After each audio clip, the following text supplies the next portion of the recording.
Congratulations to Jordan from Eagle Lake. He won our first pair of Timberwolves tickets for answering this question from Dane Moore. Who's going to give Jamal Murray 48 minutes of hell? Jaden McDaniels. That's the answer. And so he's headed to Game 3. I got another pair of tickets to give away before tickets go on sale at 11. So keep it here 9 to noon. And pay attention.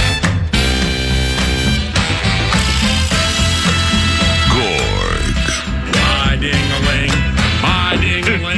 Gorg. What's up there, Spotty?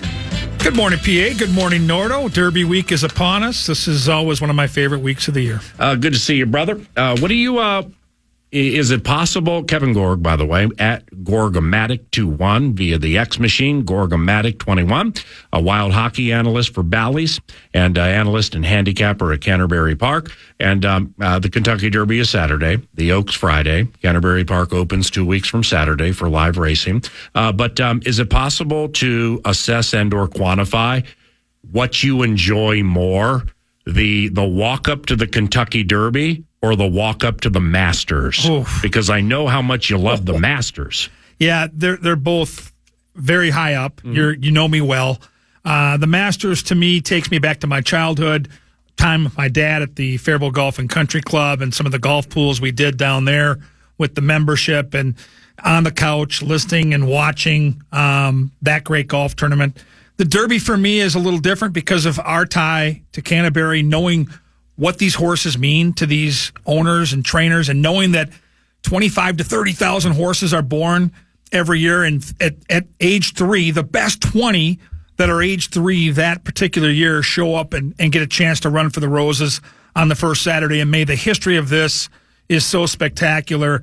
170,000 fans, and yes, the wagering opportunities are pretty abundant as well. By the way, with the Kentucky Derby, you can bet the Derby at Canterbury Park right now. You can bet it today, just the Derby today, and beginning tomorrow at 8 a.m. Beginning tomorrow, you can wager on both Friday's Kentucky Oaks card and the Derby card. Once again, tomorrow, Canterbury Park, CanterburyPark.com, and the racebook opens at 8 a.m. Friday and Saturday, but of course the card casino 24/7, so you can belly up to Chip's Bar, where my son Senor Smiley will be working at 9 a.m. Saturday, so I'll be there super early on Saturday. CanterburyPark.com for the information. Hockey and horses with Senor Spotty. Puck first. Who's looking best in the playoffs right now from the East and West? Great question. In the East, it's expected. It's been very chalky. I would say Carolina and Florida both look really, really good. They look like they're on a collision course in the Eastern Conference Final. What about them Beantowners? Beantowners are in a little trouble. Again, they had Toronto on the ropes. You got no Austin Matthews in your crib last night in Boston. They let that game get away. They didn't play well.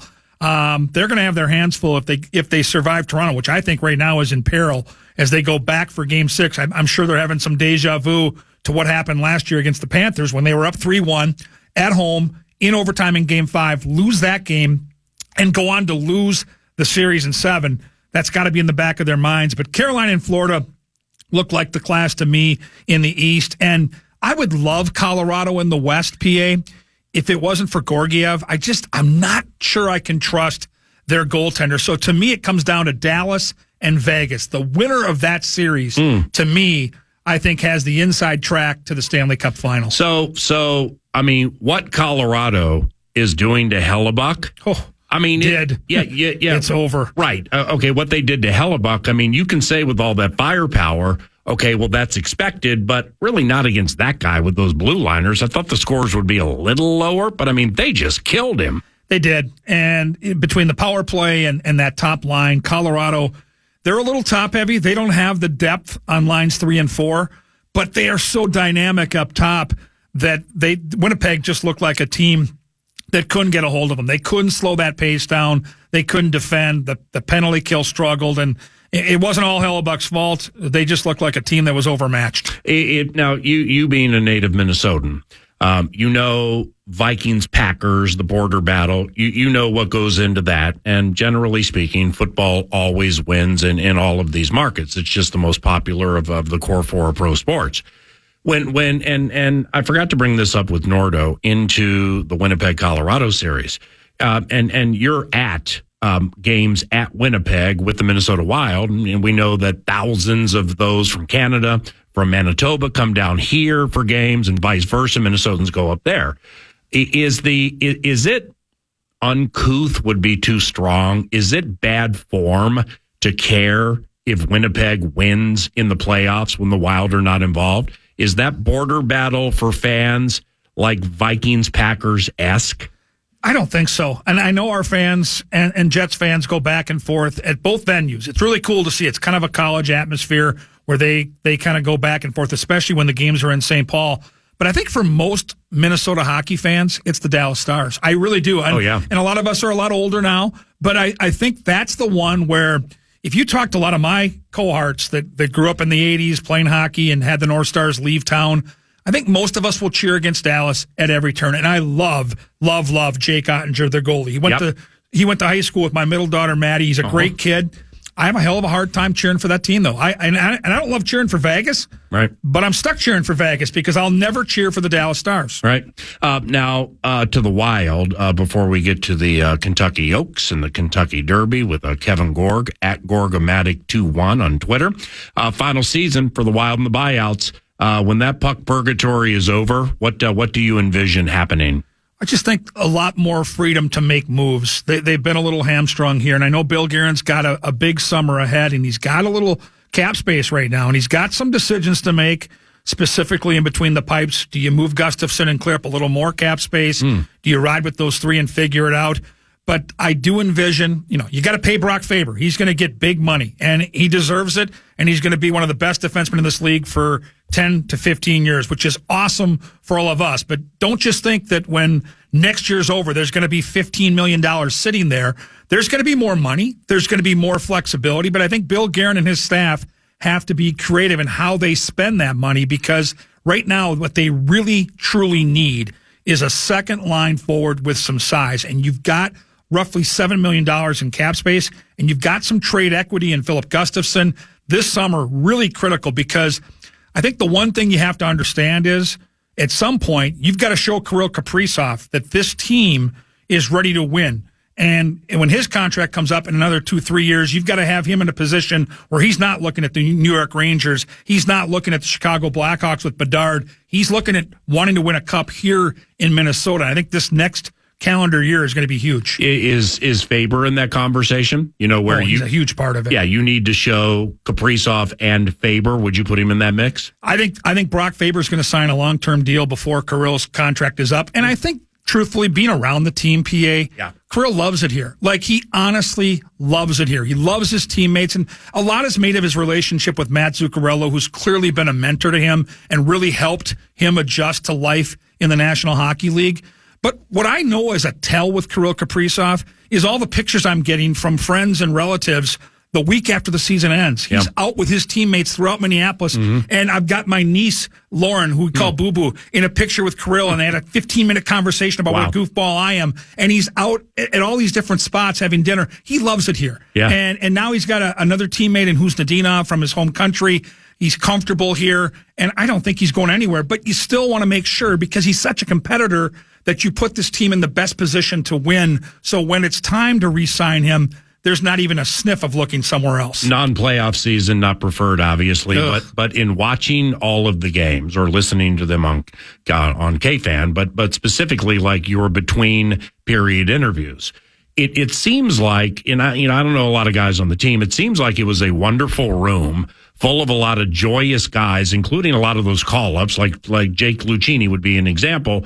Appreciative to be there, recognizing truly what their lot in life is, giving the best they can.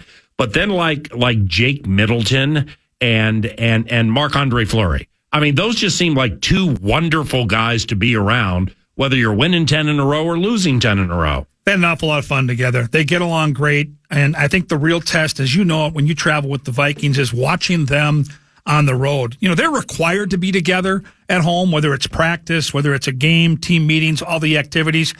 You get on the road, you can do your own thing. And they're still together doing their thing. It's a fun bunch. They've got great personality in that room. I know from talking to the guys that this year was really hard on them. When you factor in all the different things off the ice that went on, from Dean Evison to the trip overseas, that I think was very taxing. I think the trip to Sweden was great, but I think it was very taxing. And then the injuries. I mean, the key injuries at every turn in the season. There was a lot of frustration with not being able to get to the postseason. But I think when you really scrape all that negativity away, the bottom line is they know they're good. They know next year if they're healthy, they're right back in the playoffs, and they know what's coming in the next couple of years. And I think seeing Brock Faber become this star rookie defenseman, seeing Marco Rossi take the big step he took, that has an influence on everybody in that room, and they know this can be a damn good team in the years to come. What Parise? What do you think of Parise with the Avalanche? I love Zach. I love the way he works. I love his passion for the game. And having stayed in touch with him in the years since he's left Minnesota, I know how much a cup run would mean to him. And so, again, Colorado, another team I have a hard time cheering for because of my, wild love and being my favorite team and all, but seeing Zach and seeing the imprint he's having right now and some of the things he's able to do at this late stage of his career is a testament to how hard he works. And you can say whatever you want about Zach, and he is far from perfect when it comes to the things that went on here and the things that go on in every locker room he's in. I get it. But the bottom line is this guy works his tail off, and I think Colorado is lucky to have him because he's a veteran player that's played in big games, that's been to a Stanley Cup. Yeah. And I think that's a team that, yes, has won it, but I think you add a piece like that, all boats seem to rise. And he's really found a really nice niche on that hockey club, and he's making an impact. With Zach and Ryan Suter and their final days here, I'm not one to say that if I'm going to put this, if you are to believe those two who got all the money were the veterans, had the biggest opinions, and maybe they weren't the greatest, let's say, locker room guys. If you were to believe that, I'm not one to say you're wrong, but I'm also not one to say you're right. Isn't it interesting that there never were like grandiose reports of, source said this about Parise. Now, there was one with Suter at one point with something behind the scenes or whatever that somebody saw, and then it was like a source said. But it just was interesting that it always was just assumed that these guys grate on people in the locker room or whatever, but there was never like a giant story on it. Not a big story. I think the Zach Parise thing with Dean Evison, remember he stayed on the ice late in the game to try to get an empty net goal. Nope, you're right. Was out there at the end of his shift. And then, okay, you make the mistake. And then the next day, and this is during COVID, I remember it vividly because we were doing interviews via Zoom, and I led off the next day interview thinking Zach would apologize. And then he doubled down. Oh, wow. And I think at that point there, PA, I think Bill Guerin's hands were a little bit tied because, mistakes happen. Veteran players stay out there too long to try to pad their stats. It happens. It happens on every team. But when you double down the next day, then the GM has a problem. And I think at that point right there, that relationship had been fractured to a point where he wasn't coming back. I'm a basketball guy. You're a hockey guy, but I think you're going to get the reference. The Jimmy Butlers of the world are not for everybody. Right. But they win. They're good players, man. They're good players, and they win. Yep. And they're not for everybody. Some type A's are not for everybody. Zach's a hell of a hockey player. With the black and the white, with the opinions, as opposed no gray area. So anyway, the final year and those buyouts are gone, and then to have the Wild to be able to do something, that'd be super cool. 10:20, it's 9 to noon. Kevin Gorg is in studio.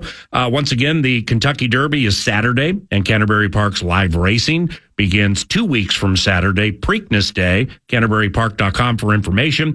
If you want to bet the Kentucky Derby today, and you can't get to Canterbury, say Thursday, Friday, or Saturday, you can bet the Kentucky Derby today at Canterbury Park. It's available. And the full Friday Kentucky Oaks card, along with Saturday's Derby card, you can wager on that in advance fashion Thursday and Friday.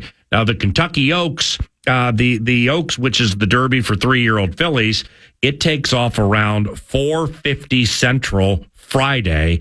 And holy cow with this race. Well, unless there have been scratches, there are 14 of them set to battle.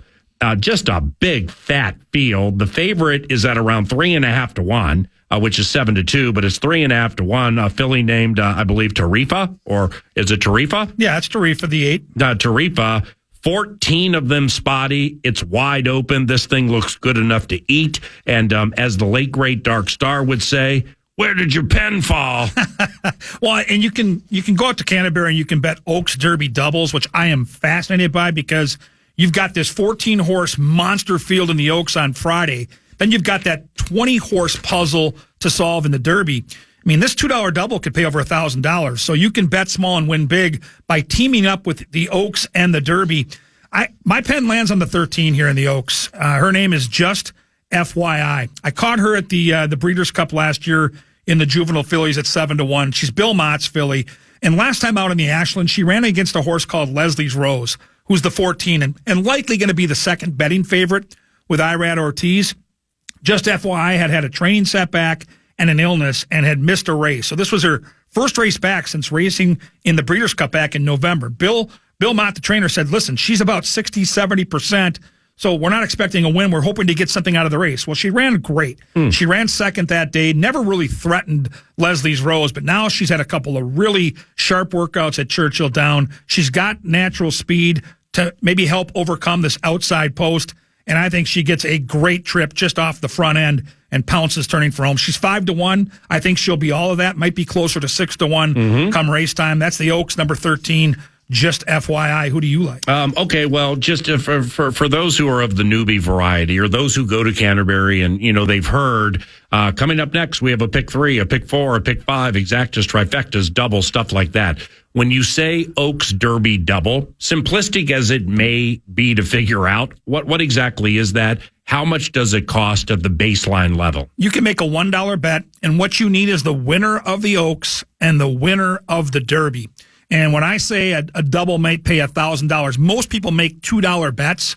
So I'm thinking easily, if you have a medium long shot on Friday, win the Oaks, and then a decent price horse win the Derby on Saturday, that $2 daily double, combining those two numbers, would pay over $1,000, which is a wonderful betting opportunity.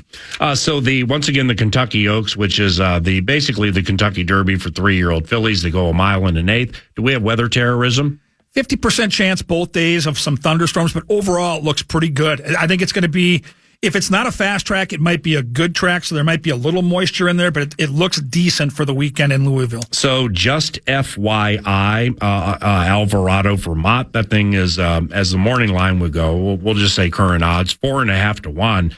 It when you're playing a race like this, like for instance, as I'll say next segment with the Kentucky Derby, it's the minimum bets, are different for the Derby than like you will see at most racetracks or Canterbury Park. Now I'm tripping right now.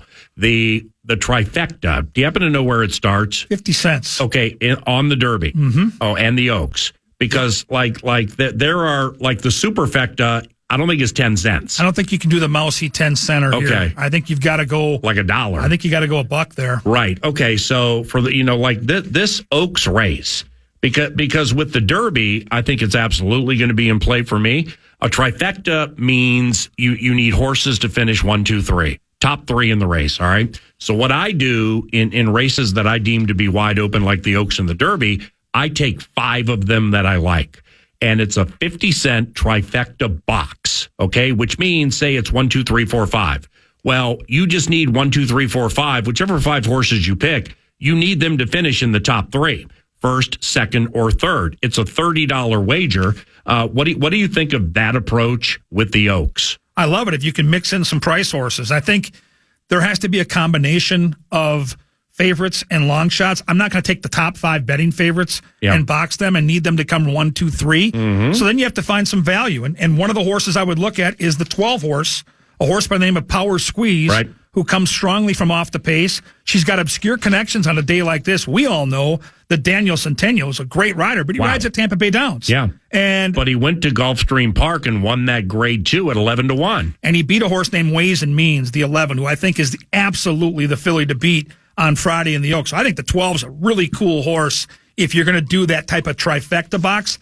The other horse I'll give you that might be a sneaky horse in this trifecta box is the 3, Where's My Ring? Another horse that's kind of flying under the radar, 15-1 morning line. She gets a great post. She can either go to the lead or sit just off it. There isn't a ton of speed in the Kentucky Oaks this year, so I would mix in the 3 and the 12. I love my 13 on top. I think the 11 is the horse to beat. And then with that 5th horse, you've got to make a really hard decision. And Tarif is hard to leave off that ticket, but I'm a big fan of Torpedo Anna, the 5. I don't know how she misses the ticket. So for me, PA, it'd be a 3, 5, 11, 12, 13 trifecta box. Now, with the Kentucky Derby, which we will hit around the corner, Brian Aragoni, one of the very best, if not best, horse racing handicappers and ticket structure individuals I've ever met in my life. He's unbelievably good. And I've worked in this game more than 3 decades. So he's just really, really good at what he does with horse racing and shows a profit, with it at the end of the year, which a lot of people don't do. He sent me a text earlier in advance knowing that you were coming in. Of the $2 trifecta and superfecta payoffs, the last, let's say, like 15 years of the Kentucky Derby. Holy cow. We know they're big, and we talk about it every year. Hey, take $20, $30, $40, $50 and take a stab at these trifectas and superfectas. Around the corner, we'll explain exactly what we mean when it comes to the Kentucky Derby, where you can watch and wager and be a part of racing history Saturday at Canterbury Park. But first, The Fan, along with BigDeck.com, they want to give you a chance to put $1,000 in your hand with the National Cash Contest. Go to KFAN.com, enter the keyword fun, and you might win $1,000, which would be fun. So use the keyword fun at KFAN.com.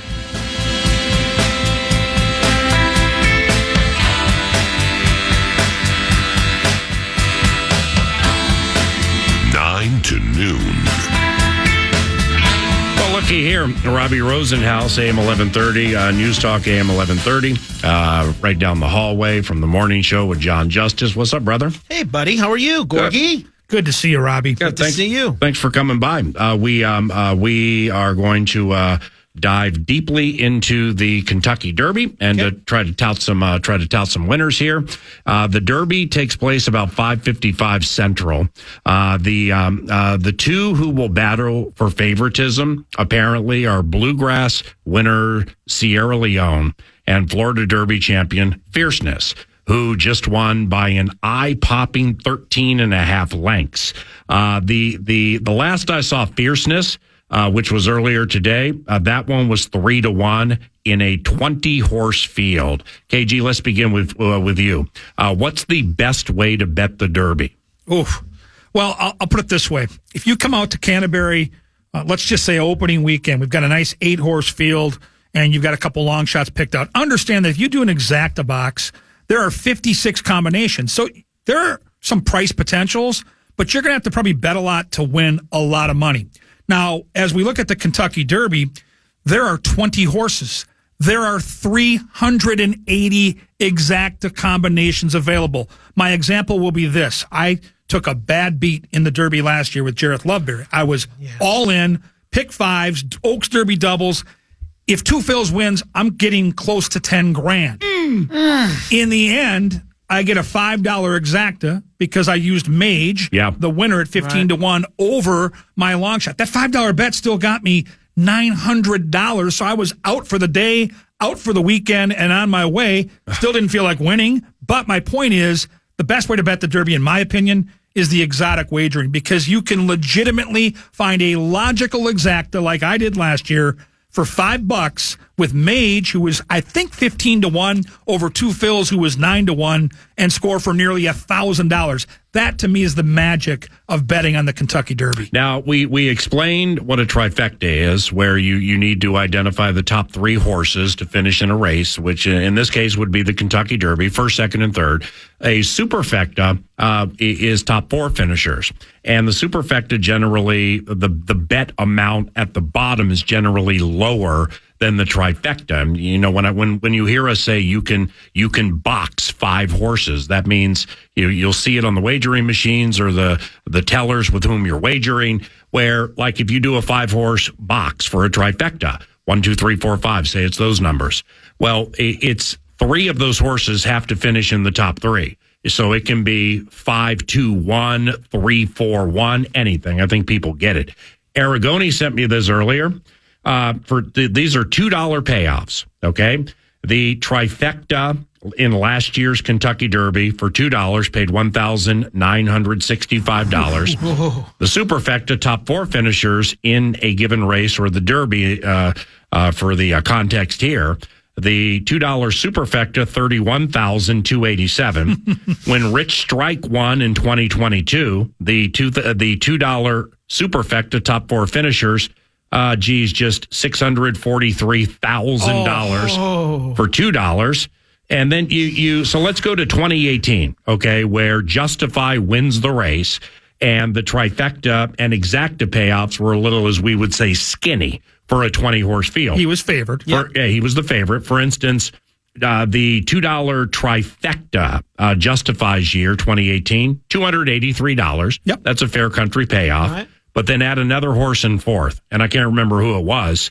The $2 superfecta, $39,237. So you got the top 3 finishers in a race paying $283. The top 4 paying $39,000. Oof. That's the Kentucky Derby. That's why if you're going to fire, if you generally fire, like if I generally fire 50, well, I generally multiply that by 2, 3, 4, 5 times sometimes, taking swings at big payoffs like that. What do you think of the approach, Mr. Rosenhaus? Well, you mentioned exactas, you mentioned superfectas.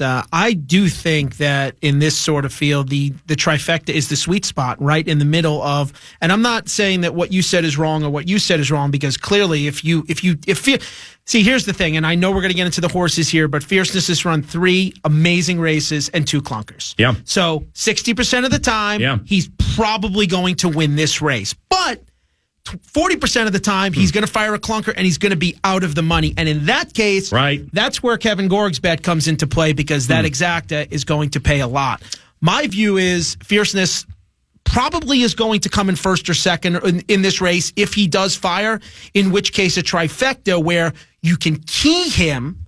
And by keying means keying him in a certain spot, like on top, if you think he's going to win, or in second place, correct. Yeah. So with some other long shots just to try and get. I want to get people to visualize it before you get too far down the road. Right. So visualize taking 5, 6, or 7 horses and then use those numbers in first. And then Fierceness and his number 17 in second. Number 17 in second. And then, I don't know, 10, 12, 13 of them in like third. Right. So there's the imagery. Right. And handicapping him to come in second is obviously kind of trying to nail an inside straight in poker. It's a little more difficult than seeing the way the race plays out and seeing him win by so much. But when you like as many long shots as I do in this race, I think that you can potentially put them on top and on the bottom of Fierceness and have him right in the middle there and potentially catch a juicy trifecta.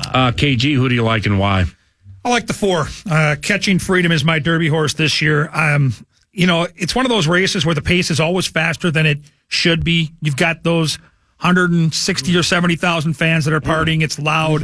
Horses get amped up. Jockeys want to get into position. And this is a closer. And so for me, if I'm going to bet a closer, I've got to bet a horse that's got some athletic ability. He has shown that. He's won at 3 different tracks, guys. He's won at Churchill Downs. He's won at Oaklawn Park.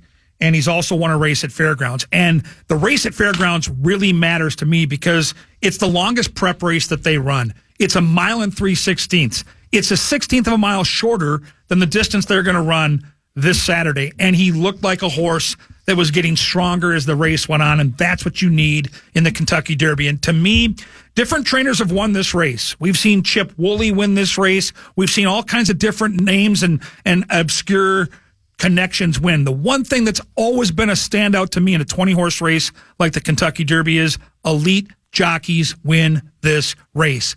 Flavien Prat is as good as any jockey in this country. He's on his back. He's going to be 8 or 10 to 1, and I know he can get the distance. I love Catching Freedom on Saturday. KG on number 4, Catching Freedom for that spot up win bet. Once again, you can bet the Kentucky Derby at Canterbury Park right now. So if you're like heading out there for whatever the reason and you want to blindly bet number 4, maybe that's who you like, you can bet the Kentucky Derby right now at Canterbury. What about you, Mr. Rosenhaus? It's amazing that KG picked Catching Freedom because I'm picking a horse that finished second to Catching Freedom in the Louisiana Derby, a little bit more of a long shot. And that's the 7-horse Honor Marie. Hey. Out of Honor Code and a grandson of Belmont winner and Horse of the Year AP Indy, all signs point to this horse improving. I love improving horses into the Kentucky Derby. I do not like horses that shoot a huge figure in their last race and then potentially have that bounce factor. His second start of the year came in the Louisiana Derby, and he showed solid improvement in the mile and 3/16 race. He once again came from well back. He was only 1 length short of Catching Freedom, which is KG's pick. Trained by Whitworth Beckman, you say? Whitworth Beckman, yeah. Whitworth Beckman. But again, former assistant to Pletcher and Brown. I'll be betting him at Finger Lakes in 2 weeks. Yep. He opened his own stable a couple of years ago. And the one thing I like about this, which is contrary to what KG said about elite jockeys winning the Derby, is that he stuck with an Irish jockey named Ben Curtis. Who's Ben Curtis? He won the British Open a few years ago, right? Yeah, that's golf. I was just going to say. I think he's still got his PGA Tour card. Come on, man. But he's a jockey from Ireland. He rode him in the Louisiana Derby. And while I do like KG's horse at 6 or 8 to 1, that's awesome. This horse is going to be 20 or more to 1. He's on the improve, and I think Honor Marie is sitting on a big effort, and you're getting a big price. So I'm going to have a win wager on Honor Marie. That's nice. Robbie Rosenhaus, number 7, Honor Marie. Kevin Gorg, number 8, number 4, Catching Freedom. And yours truly, believe it or not, as of the last 48 hours, I have Kentucky Derby steam. Oh my gosh, you are above average at that. Draft's done doesn't mean the steamrolling's done. A friend of mine is co-owner of number 8, Just a Touch. It's the name that I think I've brought up off the radio to both you guys. Somebody in the mid 90s, Gary Young, who used to pick out horses for Cubby Broccoli, Albert Broccoli, who developed all the 007 movies. Yes, James Bond, okay, baby. yeah, Right. sure. So I used to, after I left the Pasadena Star News, before I got up to Bay Meadows, 93-ish, 92-ish. So I was helping Gary time morning workouts at Santa Anita before it became an oversaturated game. So I've known Gary that long. We played in YMC basketball leagues in Arcadia, Monrovia, and Pasadena with like Kent DeZormo. Bob Ike, a handicapper, was on our team. Kurt Hoover was on our team. The analyst from Santa Anita. Love him. I think I've told you this before. But Gary and I have been, pretty good friends for a while, but, out of sight, out of mind. We just don't talk that frequently. Until he called me the other day, and when he calls, I hate talking on the phone like most of us. I pick it. You're picking that thing up. You're picking it up. There could be a 2-year-old at the fairgrounds tomorrow that's steaming home at 10 to 1. I got to pick this up.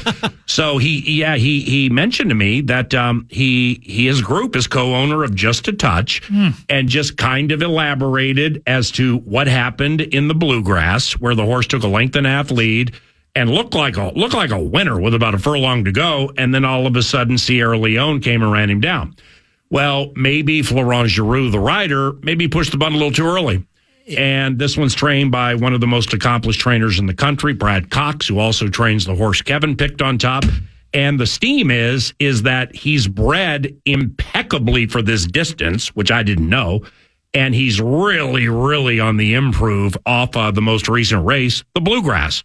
So my selection is number 8, Just a Touch, ridden by Florent Giroux. So I have an accomplished jockey who knows how to win at Churchill Downs, trained by Brad Cox, he wakes up every morning a 30% trainer every single year. And I like the tactical speed, the fact that he's not going to be on the lead, but he'll be close to the lead. Yeah, I'm going to take number 8, Just a Touch. And his daddy is the horse you referenced earlier, Justify, the most recent Triple Crown winner, the hottest sire in the game right now. Wow. And so, Just a Touch makes a ton of sense. I have the race 4, 17, 8, 7, 21. So I've got both your horses in I do a trifecta box every year, 5-horse trifecta box. I've got both your horses in the mix. And I think the biggest thing that's going to help your horse, PA, is Brad Cox scratching the 9-horse Encino yesterday, allowing that 21-horse to get in. But the 9 Encino had a ton of speed. There isn't, on paper, a lot of speed outside of Dornoch and Fierceness in this race. So Just a Touch likely gets that perfect trip, a length or two behind, ready to pounce, turn in for home. Well, this Fierceness in the Florida Derby, when you win by 13 and a half lengths like that, I just 9 out of 10 times, and I may be wrong, I'm going against it the next race. Right. I don't care if it's the Kentucky Derby or an allowance race at Philadelphia Park. They're not machines. They just don't repeat efforts like that. And I think he might be favored. Robbie, who's your top 4, Robbie? Well, if you had to have a top 3 or 4. Well, just a positive in your direction on Just a Touch. That Bluegrass was run at the fastest time of Bluegrass has been run in over 25 years. Hey.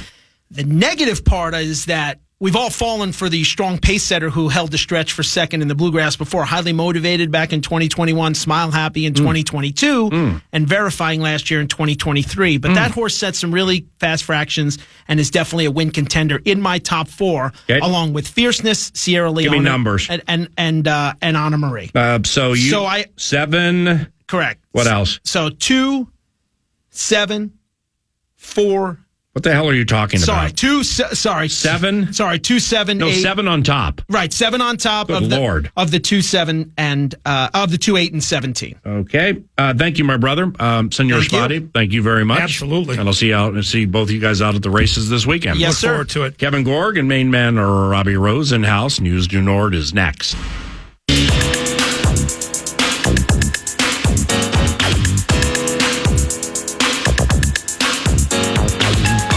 Welcome back, News du Nord. And hey, what a transition from horse racing to News du Nord, brought to you by The Casino at Canterbury Park. So while you're betting the ponies in the Derby this weekend, you can also play blackjack and poker and table games as well. CanterburyPark.com for all details. Little buddies there right now, serving the chips. If you want to go bet the Derby now, say hi to my son Derek. And that little Derby piece right there got you bit a little bit, didn't it? Oh, it did. And it's this time of year. You know that I'm not a serious horse bettor by any stretch of the imagination. You like the pick 5, though. But I love the pick 5, which is why I love Canterbury. Aragone's put you on some good ones. Oh, hell yeah, he is. I've hit at least 1 or 2 pick 5s every summer, simply by paying attention to the Aragones. And we had Kevin Gorg in here. How about Dave's faves?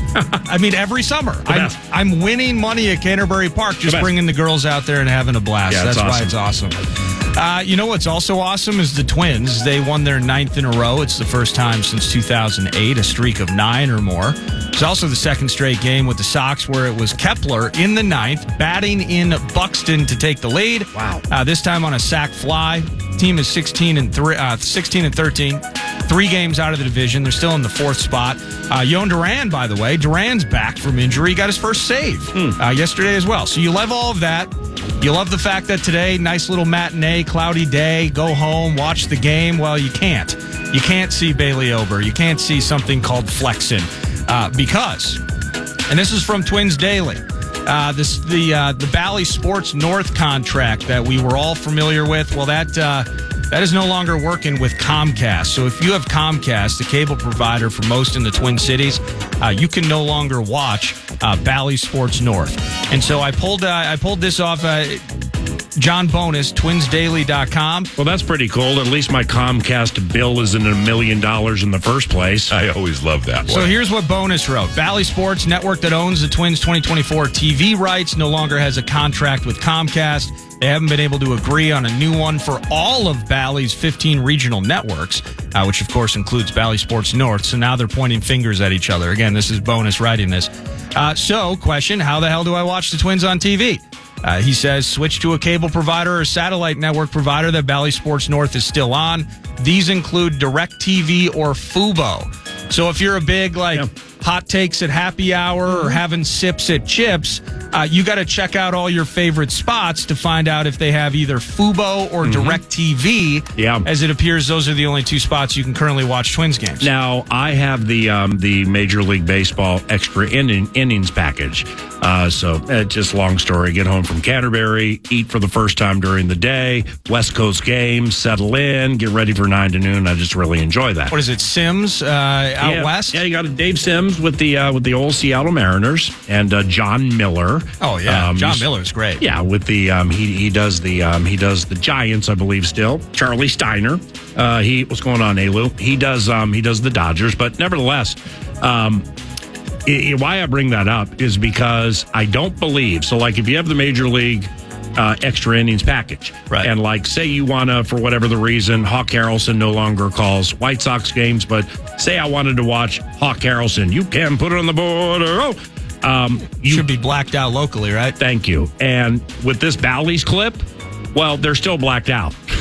So I mean, it's like I'm thinking, okay, well, I pay for the extra innings package. I believe that maybe I can follow the Twins via like the White Sox or whomever is next. Yep. Their feed. I don't believe that to be the case. So it's just like double down negativity, though. No, it's fans are notably and certainly reasonably pissed off about this. As bonus continues here, Twins Daily. There was a dispute in the offseason. Twins didn't have a deal with anyone for their TV rights. We do remember that because it was like $50 million potentially in revenue coming off the board. Yeah. What are their options? How does this affect the payroll? These were conversations in the wintertime. And they came to an agreement to re-up with Diamond Sports, who owns the Bally's channel. But now Diamond Sports can't come to an agreement, and I think Diamond Sports is either on the verge or they've already entered some form of bankruptcy, so they can't make a deal with Comcast. And the Twins, they say they can't do anything about it, and this is directly from Bonus, but it conveniently ignores that they voluntarily slapped some big golden handcuffs on themselves. Yeah. They were in a position to influence this just a couple months ago, but instead they took a big wad of money from Bally for their TV rights, giving up control of how it would be brought to customers. There was the idea, I think other teams, Diamondbacks, I remember, they actually just did a purely online streaming package of some sort. So a Diamondbacks fan could just pay $100 and get it anywhere they want, that type of thing. Twins chose not to do that. Then Bonus puts a bow on this. Then, by the way, they pocketed that money and still decreased the Twins' payroll by $30+ million anyway. Am I naive to say, is it just straight naivety to say it shouldn't be this complicated? Yeah, I know. I mean, okay, so money's involved. I understand that. It just should not be this complicated. I don't understand it. I mean, I still, you almost have to think back so far to even the days of sweating blackouts for like NFL games. Like, when's the last time? Wow. And maybe some markets like the Jaguars, if you're not filling up stadiums and stuff like that. Yeah. That could be, we're kind of in a fishbowl here in that regard. But just think about the concept. At one point, you were getting 50, 70, 80, 100 games on TV. How are we not in this day of age with all of the cord cutting, all of the various mediums and platforms? Could a Major League Baseball team not find a way to get games to their fans? Right. And you knew this, by the way. You knew that Bally's, Diamond Sports Group, was in financial hell. And you still re-upped with them anyway. It's pure insanity from my standpoint. Okay, we're not New York City, so this is a bad same fishbowl yet different rocks. But like in New York, you have SNY, like Sports Whatever New York, and you have Yes, and you have MSG. Like in Chicago, you have multiple bits, I believe. Right. So it seems that the cities that have like just one, are seeming to have the most problems. Well, but the big thing too, you're right, is like the massive WGN in Chicago and those spots. Like here, like could Fox 9 afford $50 million to pay the Twins for baseball rights? I do not know that. So right. So we're a little hamstrung there. So DirecTV, Fubo.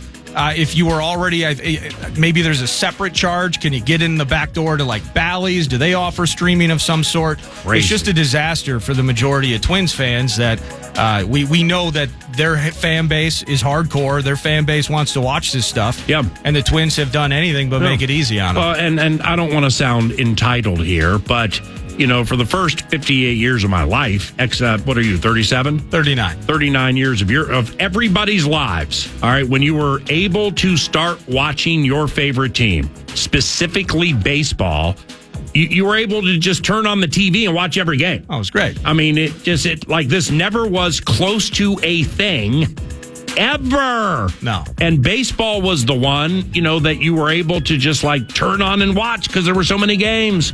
And again, I'm not trying to go down the road of get off my lawn terrorism because I'm that old, but I am one that remembers when there were 3 channels and PBS. Oh, yeah. Okay, so that was CBS, NBC, and ABC. And then you had PBS or whatever it was, but the public bit. Yep. And then maybe another one. But, the game, it's just... Man, you're old. But it simply, I don't understand why it should be this difficult. No, I don't get it either. And notice my turn the cheek approach. No, I understood. You right. You could have come back at me, but you're just in a good mood today. No, you're the turn the cheeks every day. Every single day. Every single day. Yeah. Why tear you down? No, that's a good point. Seriously. No, just time to move along. Right. Absolutely. Well, let that be your identity with me. I'll be the one that doesn't turn the other cheek. Right. I'll be the one that tears you down. Alec Lewis walked in, and this is an absolute parimutuel puzzler because he's always smiling and he's always happy.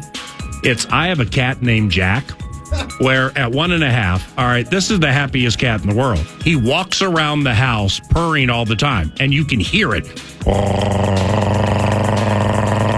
He's always purring because it's like I'm thinking of a new nickname for YA, young Alec, and start calling him Jack because he's like purring when he walks around all the time. I feel like scratching behind his ears. That's news du Nord. Wolves tickets. What are we going to do? Yeah, absolutely. So you guys gave your Derby picks last segment, you and Kevin Gorg. And actually, due to confusion, God bless Robbie. Robbie's out of the mix, okay? I'm still trying to figure out exactly what he likes in the Derby. Yeah. But Kevin Gorg mentioned a certain horse that he loves and is winning the Kentucky Derby. You mentioned, because you got steam. You got steam on the Derby. Man. Come on, man. You mentioned a horse that you love. So 800-320-5326, 1-800-320-5326. If you give me, I'm just going to say either one, either the horse Gorg loves or the horse PA loves, I got a pair of tickets because tickets are going on sale right now. And you can get tickets for Wolves Nuggets games 3, 4, and 6. Those are on sale right now. But you can skip the lines because I got a pair to game 3 to give you if you give me the name of one or both of those Derby horses. That's what we're going to do for the tickets, PA. And with my Derby touts in my 25-ish, 26-ish years here at KFAN, generally speaking, when they hit the wire, this is what they sound like. So keep that in mind. That's not the sound of a horse. Don't make me bring up Mendelssohn. See, now what am I doing here? I can't help it. That's what they sound like. So just keep that in mind. But this is the first time I've ever had steam. Keep that in mind, too.